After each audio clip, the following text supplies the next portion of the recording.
And the Washington Free Beacon has the explanation. Your federal judiciary has been hijacked.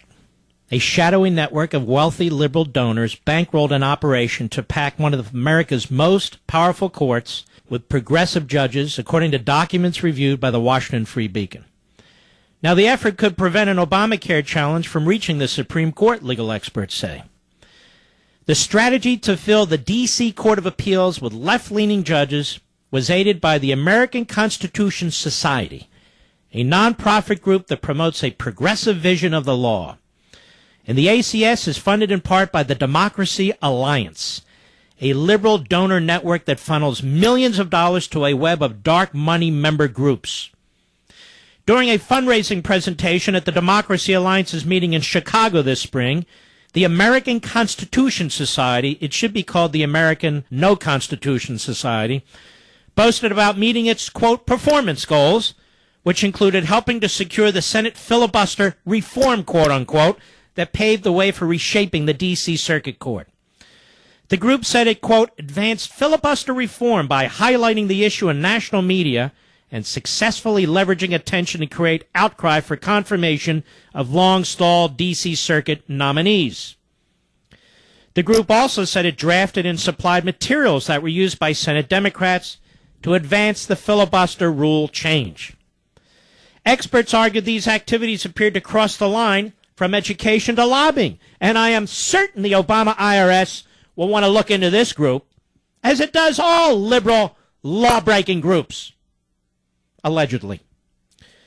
It bills itself as a tax-exempt educational organization, but obviously the American Constitution Society is engaging in policy-making activities, said Daniel Epstein, the executive director of Cause of Action and an expert at the Conservative Federalist Society.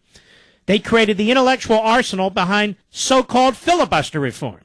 And the Democracy Alliance is investing a lot of money to get the American Constitution Society to do things that are going to benefit the Democratic Party politically.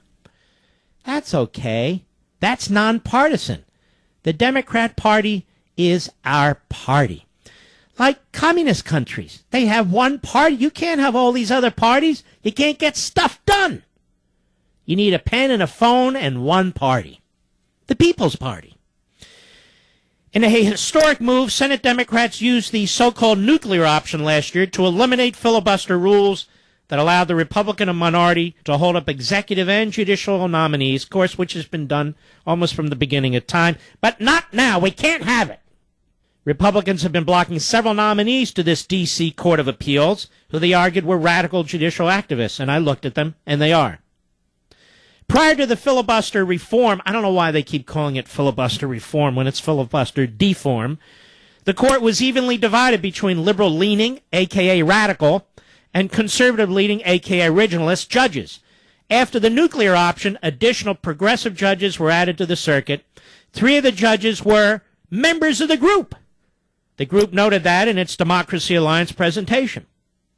And it goes on. So millionaire, billionaire, radical leftists who believe in fundamentally transforming America, I guess, because they don't think the corporatists have enough say over how this country is governed, these people funded this organization, which claims that its lobbying, Harry Reid and the Democrats, resulted in the change of rule, the change of the membership of the D.C. court, the court under the Supreme Court, and they have stuffed that court with radical leftists. Now see if you can get a good hearing.